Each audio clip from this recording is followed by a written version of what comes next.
25 Cromwell Street, Gloucester, home to Fred and Rose West and their 9 children. Outside, an ordinary family home.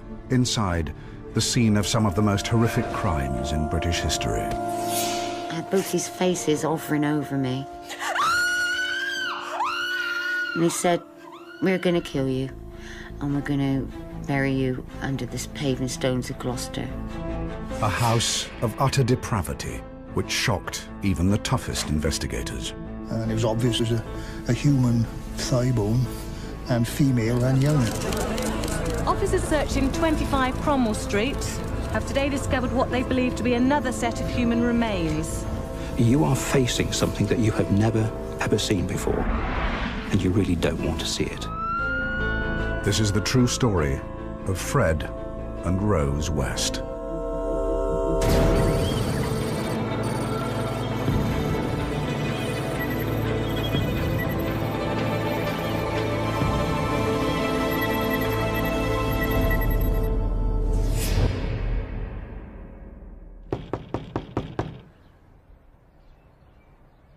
The 24th of February, 1994.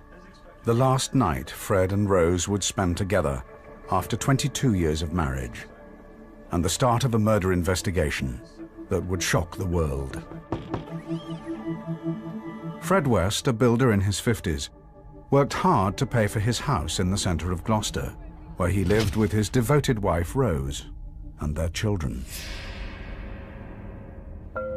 These were people who were well regarded. I mean, they weren't highly regarded, but at least well regarded by most of those around them. Bit eccentric, bit odd, but do anything for you. Summer 1969. Rose was waiting for a bus when Fred first saw her. She was almost 16, and Fred was 28. Fred tracked Rose down to the cafe where she waitressed. Thick-set and strong, the son of a farm labourer, Fred got his way with the women he pursued. Soon, Rose was Fred's lover, and pregnant with their first daughter, Heather. Over 20 years later, and Heather had been missing for 7 years. Allegations of sexual abuse within the West family alerted Gloucestershire police to Heather's disappearance. After an initial search failed to locate her, Detective Superintendent John Bennett was brought in to investigate.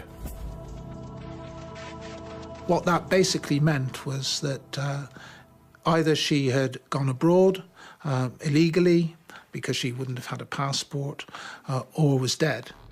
The police search quickly centred on the West's house in Cromwell Street.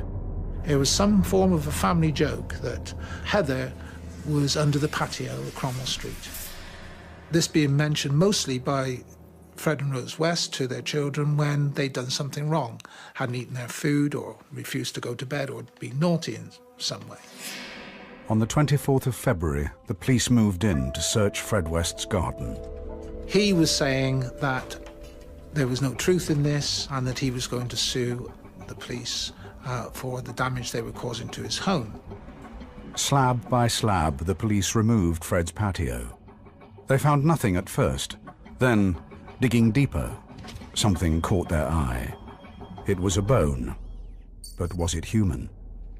They called in forensic pathologist Professor Bernard Knight to find out. And it was obvious that, 2 seconds it was a human thigh bone, and female and young. Fred had broken a sewer pipe at some stage in his digging. So I was digging through a mixture of Gloucester clay and, of course, the sewage.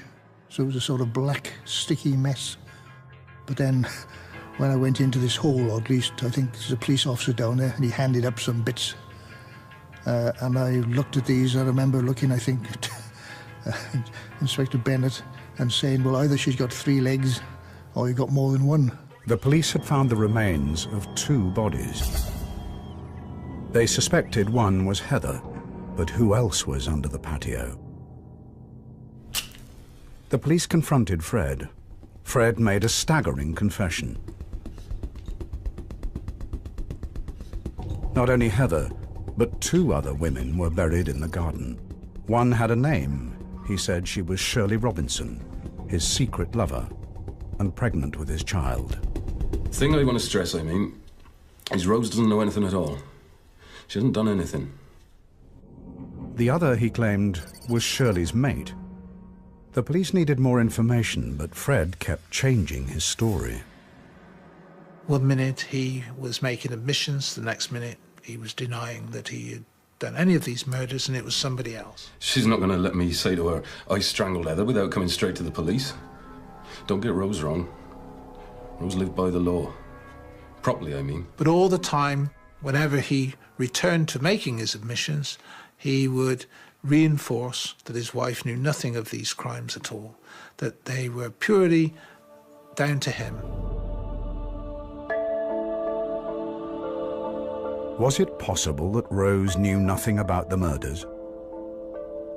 3 young women killed and buried under her nose, including her daughter Heather. Cromwell Street was turning out to be no ordinary family home, but a house of unimaginable horrors.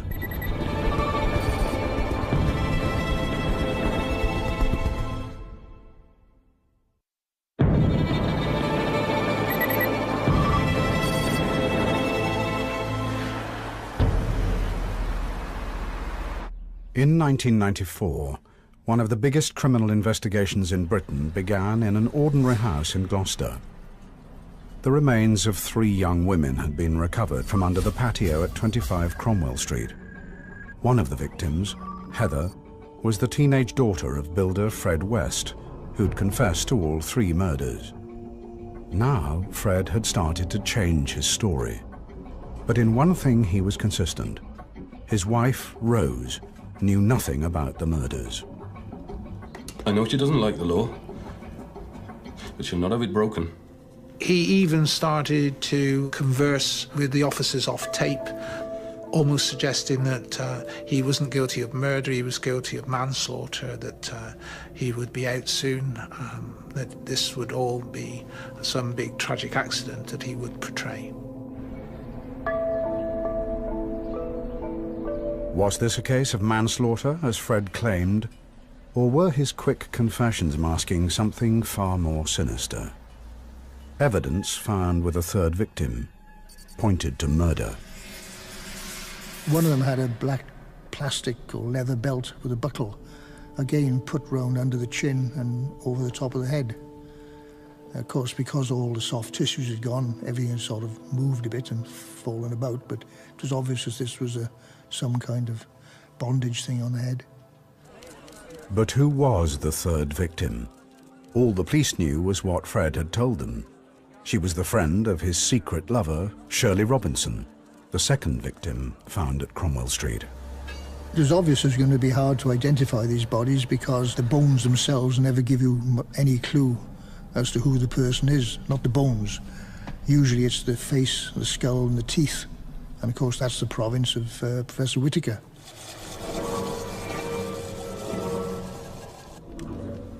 There is more information in your teeth about you and your lifestyle and your age and possibly even how you died than there is in most other parts of your body, especially if the body is decomposed and the soft tissues have gone and the teeth are still there. To help the police, Professor Whittaker needed photographs of likely victims. Providing we can get a photograph of them smiling and showing their teeth, those teeth have an incredible amount of information in them in terms of height, tilt, roundedness, all of these which will show up in a good photograph. And so we assess those in the laboratory and then we sort of fuse simply a photograph that comes into me from the police with an image of the person's skull. And if we've got it right, it sort of goes click. But how could the police provide photographs when they didn't have a name for one of the victims? Unsolved missing persons files were reopened. Names began to emerge. Winter 1968. Mary Bastholm, a young waitress, went missing from a bus stop in Gloucester. 5 years later, a young student, Lucy Partington, vanished from another bus stop, this time in nearby Cheltenham. Was it possible one of them was the third victim buried at Cromwell Street? Or could they both be there?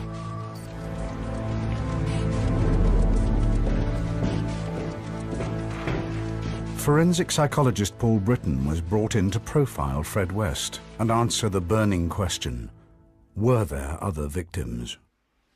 I was in a position where I had paperwork that went back 20, 30 years. And as I began to look at that, then the bells began to ring rather grimly for me. Because what I began to see were some of the hallmarks, the highlights of a very dangerous offender. Not at all the man that I'd been told might be sitting downstairs. My view was that all that had happened is you had simply seen 3 high points, and that it was very unlikely, unthinkable really, that you were going to have silences across the intervening years. The time between those 3 marks was going to be filled with other sorts of murder, other sorts of killing.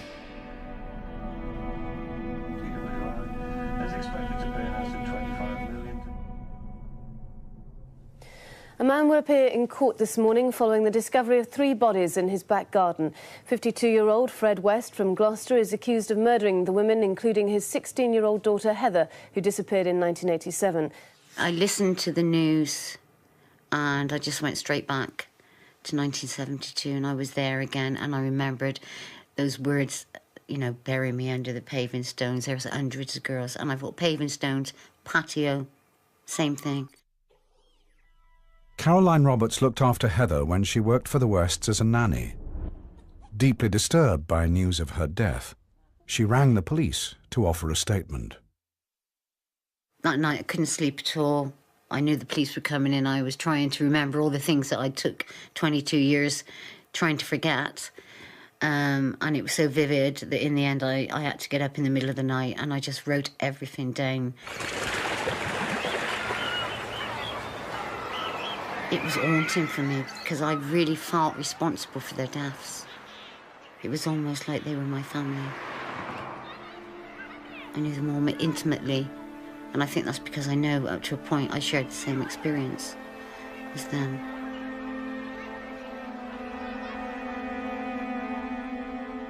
Another call to the police, this time from a friend of the parents of Linda Goff, a girl who had gone missing in 1973 and whose last known address was 25 Cromwell Street. New information started to emerge. During the course of looking for her, Mrs. Goff had gone to the address and been told by a woman and her husband, Linda had left some time previously. Linda's mother had noticed that Rose was wearing her daughter's slippers. If this was the case, and Linda was one of Fred's victims, it was possible Rose knew about the murders. She's not here. He was also wearing a cardigan or some knitted clothing that was Linda's, and outside on a whirligig type washing line was some of Linda's nightwear. The Wests told Mrs. Goff that Linda had moved on, leaving some of her things behind. Believing their story, but unable to locate Linda, June Goff waited for her daughter's return. Years went by, but Linda never came back. Caroline Roberts first met the Wests 6 months before Linda moved in. In her statement to the police, Caroline recalled in chilling detail how the Wests selected their potential victims. This one night I was hitchhiking back from Tewkesbury on my own, and this car pulled up with 2 people in, and this was Fred and Rose West. When I first got in there, I didn't think they were a couple because of the age difference and the fact that she was quite an attractive young girl and he was not an attractive man. As we went on our way back towards Cinderford, we got talking and they seemed really friendly, and that's when I found out they'd just got married and that they had 3 little girls. And they were talking to me and asking me about what I was doing and that, and I said that I tried to avoid being at home as much as possible because of my stepdad. We kind of just didn't get on. And with that, they both at the same time just turned around and said, hey, would you like to come and work with us, looking after our children? And within a week of meeting them, I moved in to 25 Cromwell Street. Caroline's job would be to look after Heather, newly born baby May, and Anna Marie, the oldest child from Fred's first failed marriage. One of the strange things was that they had a lot of visitors, mainly men, coming to the house. And I used to look after the children while Rose was with these men. And I'm sure she must have told me she was a masser, which I believed at that time. There was an even darker side to Fred. He'd tell me things like he'd performed abortions. Oh, don't worry if you get pregnant, Caroline, you know, we can put you right. I can do abortions. I've done abortions before now. And and the sickening thing was that he would say things like, yeah, and the women were so grateful they'd offer their bodies to me straight after. Which, yeah, and I thought, nah, this man's just making it all up. He ain't right. Shortly after, Caroline left Cromwell Street hoping never to return. But Fred and Rose had other plans for her. For Paul Britton, Caroline Roberts' statement made one thing clear: the house was the key. To understand the Wests fully and what went on inside their home, he needed to visit the crime scene. He needed to visit Cromwell Street. It was an ordinary house. It was one of a row. It was the end one, as I recall, and I think its neighbour on one side was a church. The church walls made the boundary on one side of the house. Going up the stairs, they're quite steep, but as you turn round, on the back of the doorway and the bit above the doorway, there is a full-length picture of a woman, very reminiscent of the younger Rosemary, beckoning. Disturbing details of the Wests' lives started to emerge. Bedrooms Rose used for prostitution, fitted with listening and recording devices so that Fred could watch. But most significant of all for Britton was the cellar.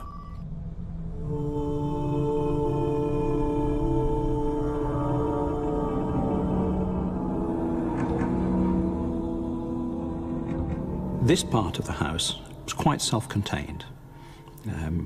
People could go about whatever they did there, being reasonably sure that they weren't going to be disturbed. If you came in through the back way, you'd have to come in through kitchens and a bathroom area, and to get to where we are now is quite an intricate little route. So you're not going to be disturbed. There are no external windows, the brickwork is quite thick. You are in the lower part of the foundation of the house. So that, if you like, is the... It serves a joint function. It's the ultimate pleasure room, but it's also the working room. It's the room where these dreadful things are done. He told the police to move their search inside the house. I mean, the words in a way were clumsy, but I mean, they're in the garden because the house is already full.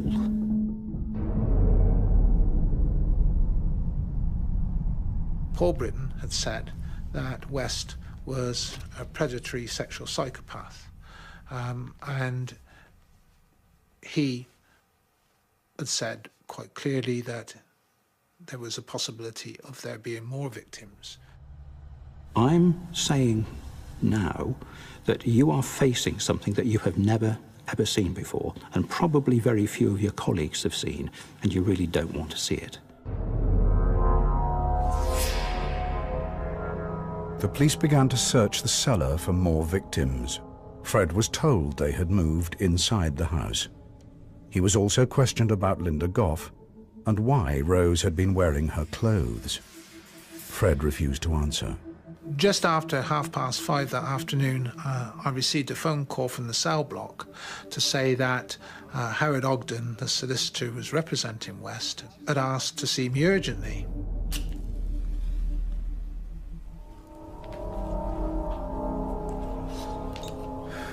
When he arrived, he appeared quite pale, and I remember he asked me if I'd like to sit down. I wish to admit to a further approx 9 killings. It was something that just seemed to be beyond belief. 9 killings. Completely unexpected, out of the blue. Expressly, Charmaine, Rena, Beyond my personal experience, Linda Goff, and I suspect that of many other police officers. and others to be identified. I even questioned whether,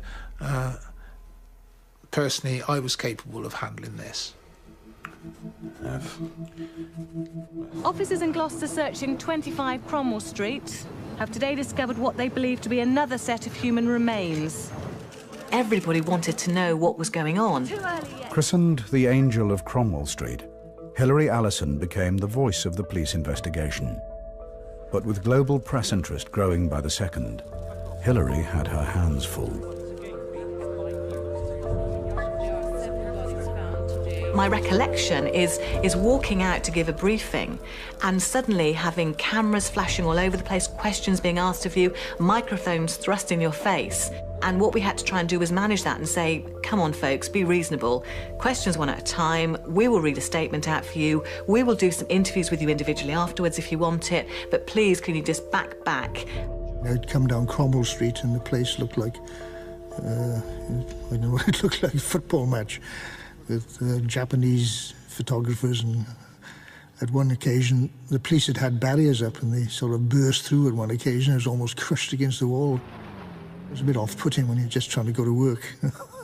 We had a number of calls from reporters all over the country, national and local, saying, well, we've now heard it's going to be 32 bodies, it's going to be 69 bodies. We've heard that Fred West has fathered 32 children. All sorts of things were being put to us. Now, of course, all we could say at that stage was, look, this is pure speculation. No one has mentioned those figures.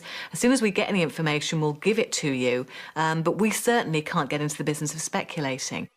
Whatever the press imagined, the police now knew there were 12 victims. 3 had been identified: Heather, Shirley Robinson, and now Alison Chambers, who Fred had wrongly claimed was Shirley's maid. I wish to admit. Fred had also confessed to a further 9 murders, including his first wife, Rena Costello, and her daughter, Charmaine. But where were Lucy Partington and Linda Goff? Were they buried in the cellar or hidden in the walls of 25 Cromwell Street? And if they were, how could Fred's wife Rose not know about the murders?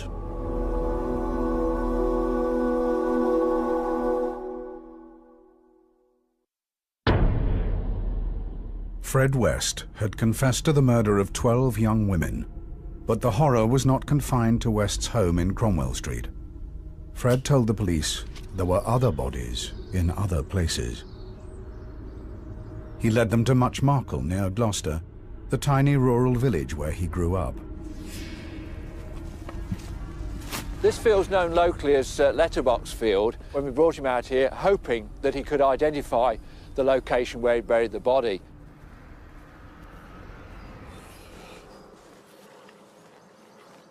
We were very fortunate that within 4 days of starting excavations here, we did recover human remains. And those were subsequently identified as being of Rena Costello, Fred's first wife. Now, she hadn't been seen since 1971, so the body had been in the ground for more than 20 years. But there was something else, something detectives hadn't bargained for. Fred revealed that lying close by was another body, Rena's friend, Anne McFall, who, like Shirley Robinson, had also been pregnant with his child. At the time that we believe the body was buried, the field was completely different. There was a small pond down there, and more than that, the farmer had told us that he'd added about 8 or 9 feet of soil above the original level.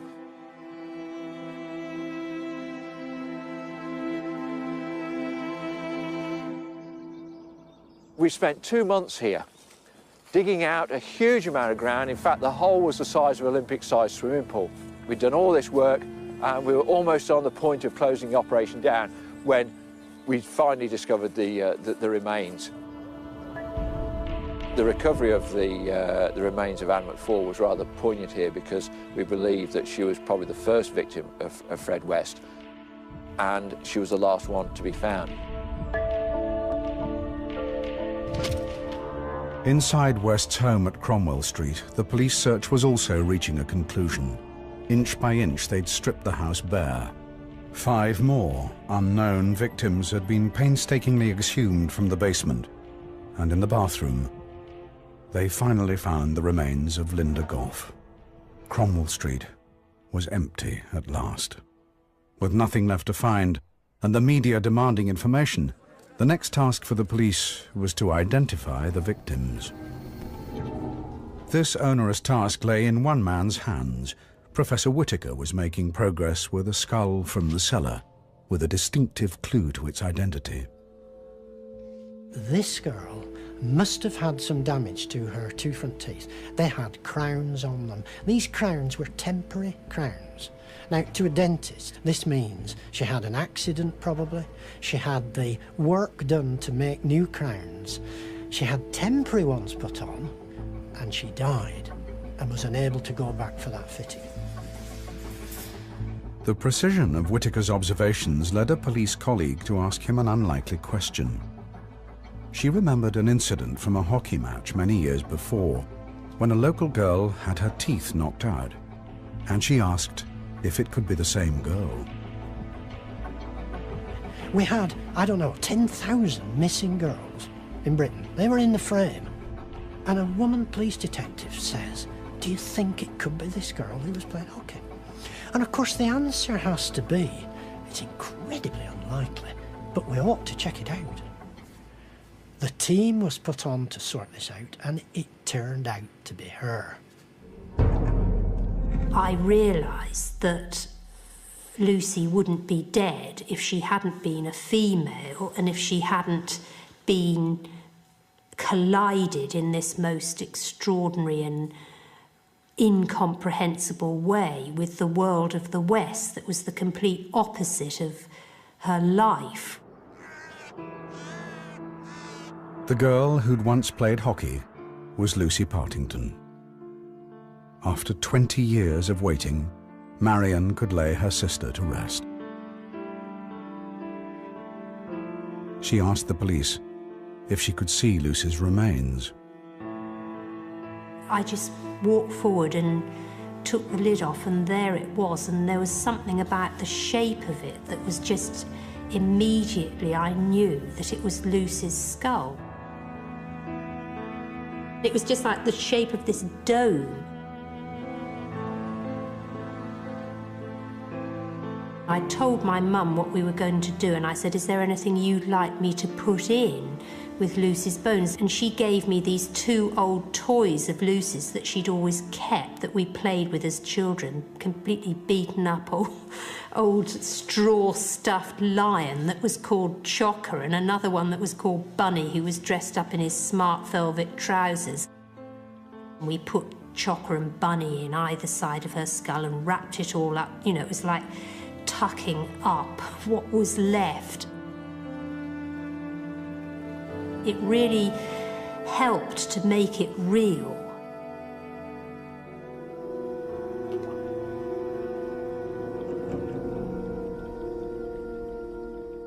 I'd been away from the West's house for about a month, and then on December the 6th, I was hitchhiking back from Tewkesbury again, in exactly the same spot that they'd picked me up, 5 weeks earlier. When they pulled up, they were both sat in the front, and Rose opened the window, the passenger side, and was all smiling. And then she said, "Oh, Carol, I'm so glad to see you. I'm really sorry about what happened." And then Fred leaned across, and he was all smiling, and said, "I'm really sorry, Karen. Didn't mean to upset you like that. I was only joking." And then they were like talking and saying, "Oh, the kids really missed you, and we really missed you." And I kind of felt like, even though I didn't want to get in the car, I kind of felt like they were being so nice that I had to. Come on. Okay, thanks. I'm gonna sit in the back, Fred. Have a chat with Carolyn. about 2 miles into that journey, Fred looked at me in the rearview mirror and asked me if I'd had sex. And I just had this feeling come up in my stomach and felt sick, and I thought, oh, here we go again. Check and see. Check and see if she's had sex. And with that, she grabbed my crutch. Fred pulled up on the grass verge and turned around in his seat and just kept punching me across the side of the head. And I was knocked out.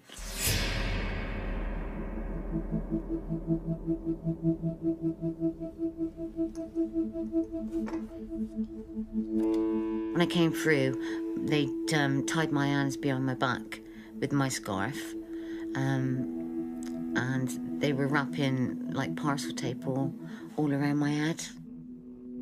They were telling me, if you just calm down, we're just going to make you a cup of tea, tidy your back up, and then we're going to take you home. And they did do that. They sat me down and they took the tape off me, undid my hands, and gave me a cup of tea, gave me a cigarette to try and calm me down. And I did then think, oh, this is okay, they've just made a mistake. They think I'm something I'm not, and I'm going to go home. And a few minutes later, after we'd finished a cup of tea, Rose grabbed hold of me and tried to kiss me on the mouth. These are people, the Wests, probably got more joy, more satisfaction, more fulfillment out of what they did, these poor girls, than anything else in their entire existence. And the fact that they did it together heightened the value and the pleasure to them. Fred was mostly watching. And then it progressed a bit further, and then they were both interfering with me.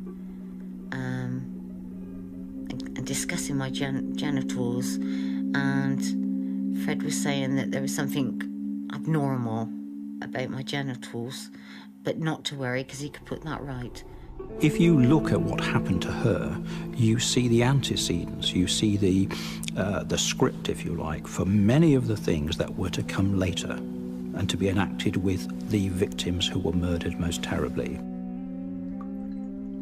And so they decided to stop and, right, we'll calm you back down now. We're going to take you home soon. Get me another cup of tea, take my gag out while I have this cup of tea, and a cigarette, and then it starts again. The Wests used her for their immediate sexual gratification. That was important to them. They raped her, they dominated her, they controlled her. But remember, even at this stage, they were not in a hurry. They didn't expect to kill her necessarily, but neither did they expect her to be gone from them very soon. One of their weaknesses, one of their areas of being blinkered, is not really to understand that other people really are sentient, active people. And that means if they can get away, they will. If they can oppose, they will. And so I tried to shout out. Rose put a pillow over my head and smothered me. At first I was kind of struggling with it, and then I thought, no, just go with it. You know, you kind of give up. And it's just so easy to just let it go, just go off to sleep, and that's it, it's over with. Fred came back and pulled the pillow off me, and that's when they ripped me up by my neck, and that's when they threatened to kill me. They said, I had both these faces hovering over me, and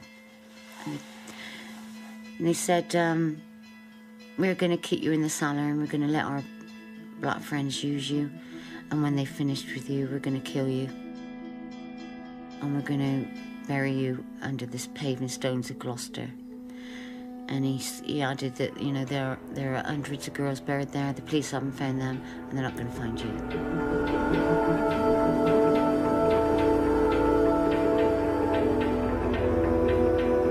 Caroline was not alone. Evidence found with the remains of the West's victims suggested they'd been through something similar before their lives had been ended. We found one knife. It couldn't have been the knife that dismembered them because it was a long bread knife type, which was a bit round-ended, couldn't be used for that. And the other things, of course, were bondage materials, I suppose you'd call them. They were sort of masks of sticky tape, stuff you tape on parcels, wrapped around the head, and some plastic tubes which had been pushed up nostrils. Pretty bizarre stuff. Remember, if you look at what happened to these young women, you see a progression of debasement, of mutilation. You see physical mutilation. All of these things are much more enjoyable when they can be repeated in discussion, in shared memory after the event. And this would be an area where Rosemary, for Frederick West, would be absolutely vital. She had enormous value to him. In 1972, Caroline Roberts was raped, abducted, and nearly murdered by Fred and Rosemary West. They spared Caroline after she promised to stay silent about her ordeal. She slipped away at the first opportunity and went to the police. Still traumatized, Caroline was unable to face a rape trial, so the police charged the Wests with indecent assault. Fred and Rose were released with a £100 fine. I think the most shocking aspect of the West case is that it ever got to being a set of serial killers plying their trade. Everything that we know about the Wests was evident in that first case that went before the magistrates all those years ago. Instead of serving a prison term for rape, the Wests were free to murder Linda Goff, Lucy Partington, and Carol Ann Cooper before the year was out. From Caroline's statement, it was clear to the police that Fred and Rose were in it together. She's a perfect mother. Fred had been lying to protect Rose, who was still protesting her innocence. Now under arrest, Rose was summoned to the magistrates' court, where she would be charged jointly with Fred for 9 counts of murder. In court, Rose would be reunited with her husband. On each occasion, she snubbed him, looked away from him, didn't accept his attempt at touching her or advances, and this clearly quite perturbed him. Rejected and dismayed, Fred wrote Rose a letter. Well, Rose, it's your birthday. You'll be 41. It's still beautiful, still lovely. On New Year's Day, around 1 o'clock, we'll always be in love. The most wonderful thing in the world was when I met you. West, using parts cut from prison blanket and making a very neat, snake-like rolled rope, which he very neatly blanket-stitched. I haven't got you a present. All I have is my life. I was asked by the investigators, did I think there was any risk that the Wests might kill themselves or hurt themselves in an attempt to avoid justice, or if they tried to escape, or what their defence might be. And my view was very clear that Rosemary West, certainly before a trial, would never make any admissions. That although it hadn't been anticipated by folks years before, she psychologically was much stronger, much more intact than Frederick West ever was. She would not say anything. Frederick West was very different. If he learned that Rosemary was in fact repudiating him, then he would almost certainly try to kill himself. And Rosemary began to repudiate him, and so he killed himself. Fred took the truth with him to the grave, and with no evidence linking Rose directly to the murders, it looked as if the Wests could escape justice. 25 Midland Road, the Wests' former home. Sit on the couch. Under cheap kitchen linoleum lay the body of a child. She had been there for over 2 decades until the police recovered her. 8-year-old Charmaine was Fred's stepdaughter. Her mother, Rena Costello, had been murdered by Fred and buried in a field at Muchmarcle. Charmaine had last been seen in 1971, the year Fred spent 9 months in prison, leaving Charmaine in Rose's care. If it could be shown that he was in prison when this unfortunate child died, was murdered, then he clearly couldn't have done it. And Rosemary had a problem. It was the vital evidence the police needed to convict Rose. But there was a hitch. The police couldn't find a photograph of Charmaine that showed her teeth.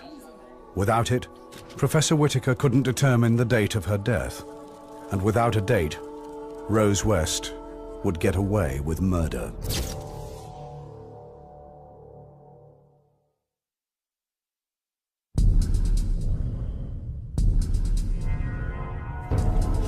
Before he killed himself, Fred West confessed to the murder of 12 women.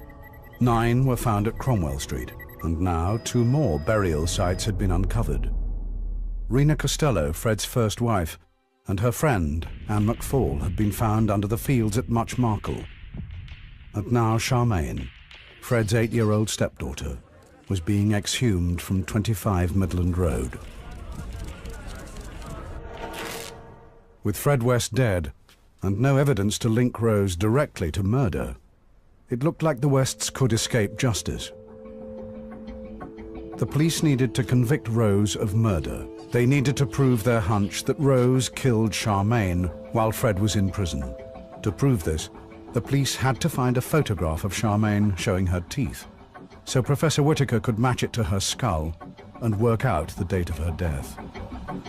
Well, I was actually sort of almost in despair. The really sort of professional answer that I wanted to be able to give, well, 2 professional answers. Who is it, and when did she die? I couldn't answer either of them. Then Professor Whittaker had a stroke of luck.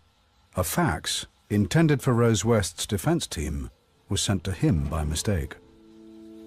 I couldn't believe it. Out came not a kind of sort of document, you know, which I could sort of look away from and, you know, turn it over and take away. It was a photograph. And it kept coming out, you know, as faxes do, and it came bigger and bigger and bigger. It was the photograph of Charmaine West that we'd been looking for months and months and months. The police were also able to locate the photographer, who not only remembered the session, but also had a record of the date he'd taken it. This was the breakthrough they needed. Now that they had a reference point, Professor Whittaker could measure the amount of growth in Charmaine's teeth between the time the photo was taken and the point where growth had stopped. This gave him a probable date for Charmaine's death. The police had proved their hunch. Fred was in prison at the time. Finally, the case against Rose was building. Now they had a jury to convince. Rose West's trial began in Winchester in October 1995. Accused of 10 counts of murder, she pleaded not guilty to all charges. The prosecution needed an ace card. Caroline Roberts was asked to take the stand.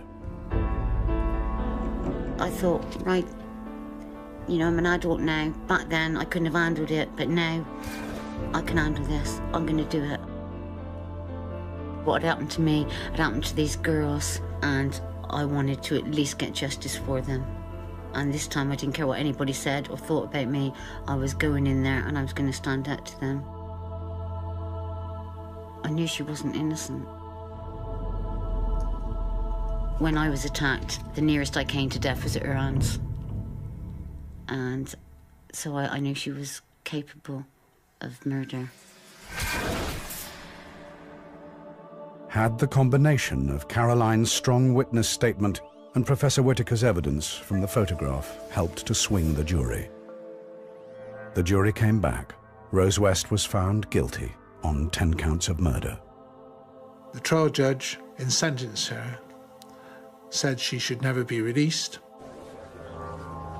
She has always, from that time and continues to do so, maintain her innocence.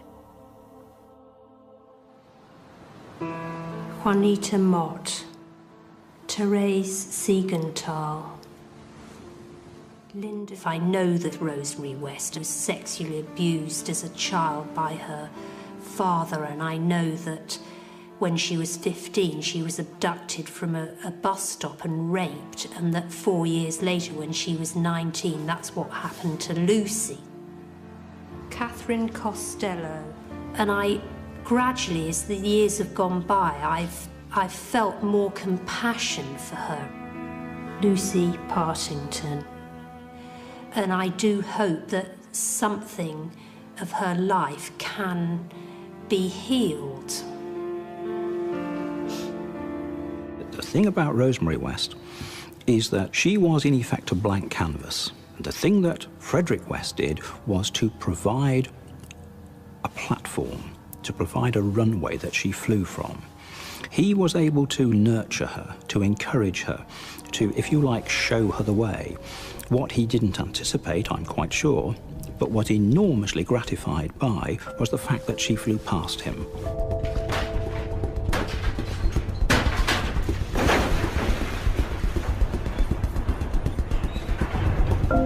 In 1996, the police supervised a 5-day demolition of 25 Cromwell Street.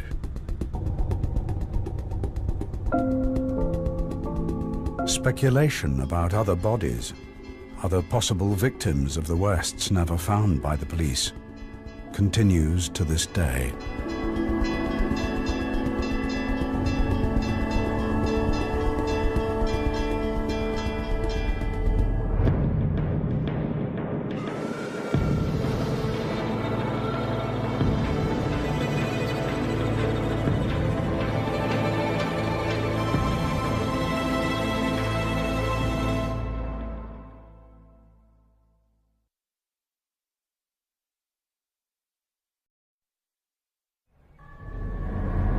"25 Cromwell Street, Gloucester, home to Fred and Rose West and their 9 children. Outside, an ordinary family home. Inside, the scene of some of the most horrific crimes in British history." I had both these faces hovering over me.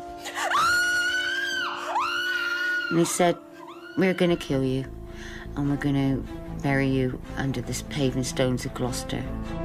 A house of utter depravity, which shocked even the toughest investigators. And it was obvious as a human thigh bone, and female and young. Officers searching 25 Cromwell Street have today discovered what they believe to be another set of human remains. You are facing something that you have never, ever seen before, and you really don't want to see it. This is the true story of Fred and Rose West.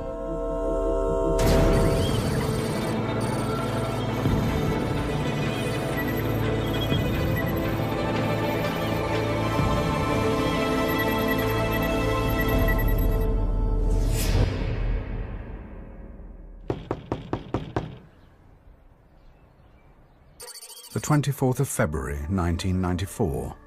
The last night Fred and Rose would spend together after 22 years of marriage, and the start of a murder investigation that would shock the world. Fred West, a builder in his 50s, worked hard to pay for his house in the centre of Gloucester, where he lived with his devoted wife Rose and their children.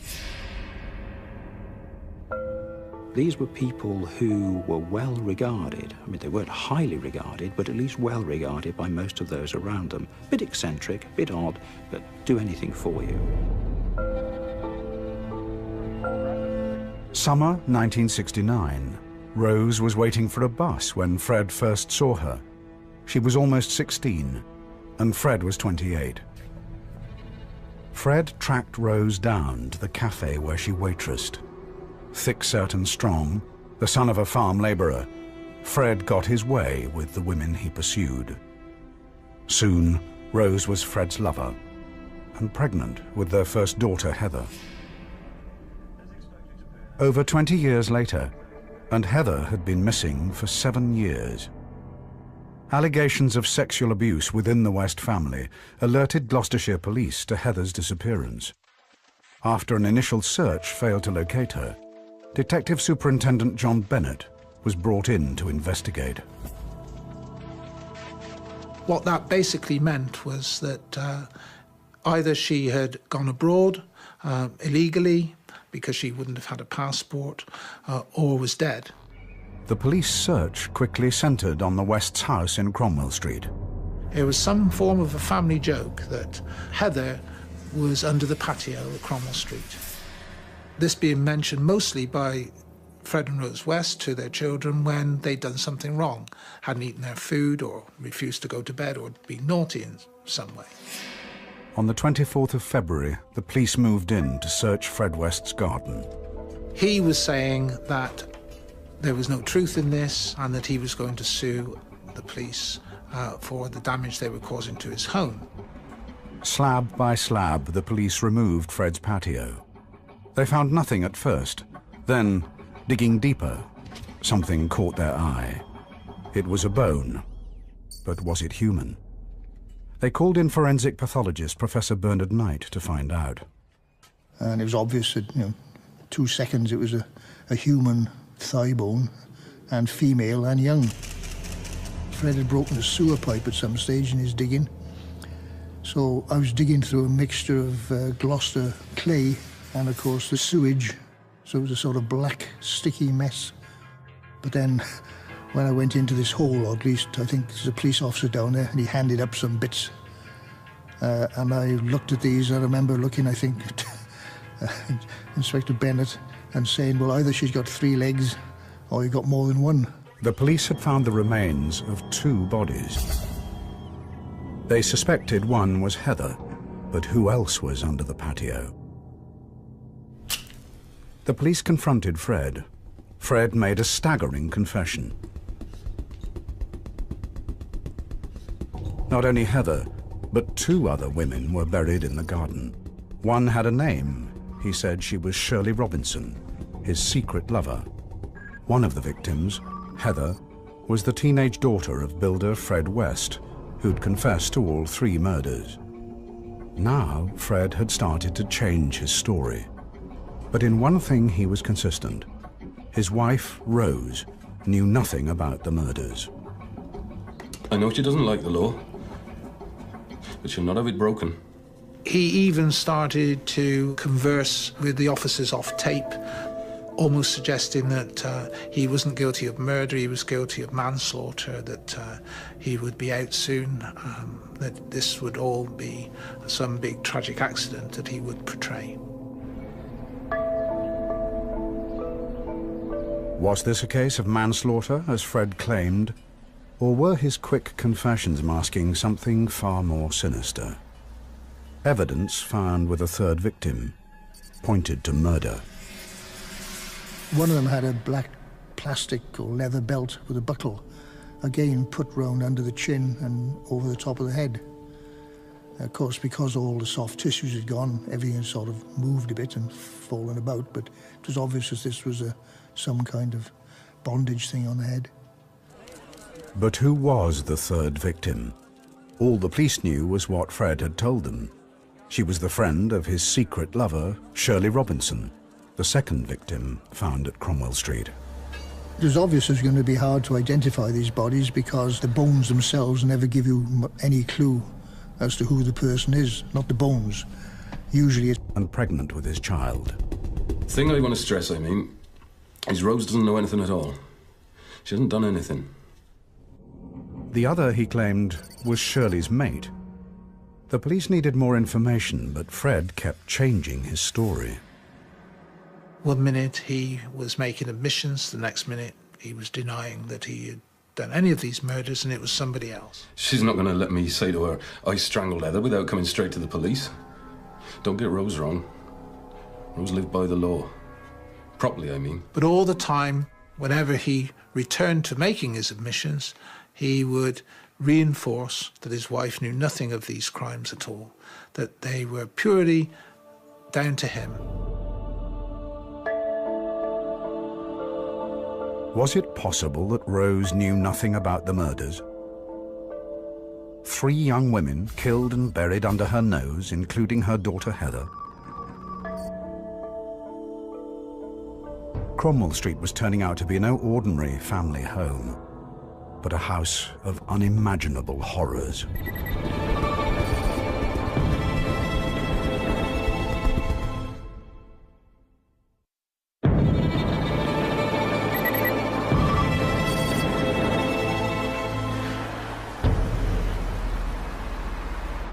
In 1994, one of the biggest criminal investigations in Britain began in an ordinary house in Gloucester. The remains of 3 young women had been recovered from under the patio at 25 Cromwell Street.